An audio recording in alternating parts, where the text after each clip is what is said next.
What we've got here is bad compressor. Not grounded totally. Couldn't really pick up much of a ground or shorted, but it sounds terrible. It sounds like it's grinding rocks and trips the breaker. And this is a little bit of the oil, what it looked like coming out of there. So what this video is basically about is you really need this accumulator. We cut it out and you can tell it's got a lot of oil in it. They don't always have a lot of oil in it. So sometimes you'll do this and nothing really comes out, but I could tell this was going to be a good one to show you how important it is, if you suspect it, is to cut this accumulator out for a burnout. So let's see kind of if we can get anything out. This is kind of it's going to start to almost, we might end up having to cut this other line.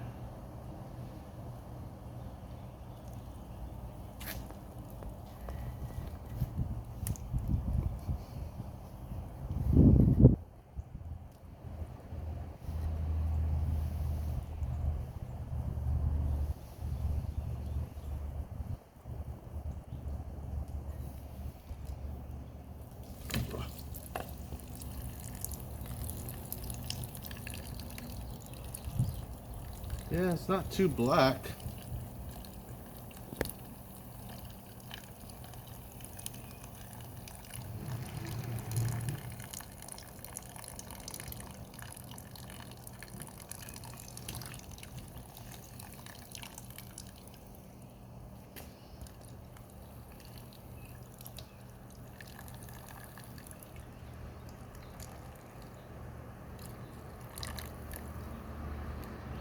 But no wonder this compressor, I mean, I don't know why all this, the system was run low on Freon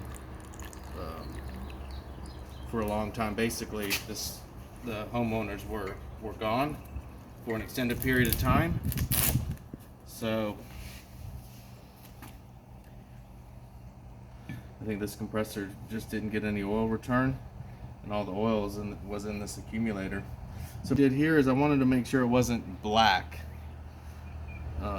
like the oil that came out of this compressor. If it was black like the oil that came out of that compressor, we'd probably go ahead and take a step back, slow down the job a little bit, go get a new accumulator, because you're really not going to be able to you're just not going to be able to clean that black sludge from inside this tank. Also, there's a little oil return orifice at the bottom of this tank that lets this oil go back to the compressor, and that tiny hole has a little screen, but it could be plugged with all the debris and then not let the oil return to the new compressor. So, just a little tip to show you how you can get quite a bit of oil out of one of these accumulators. Right.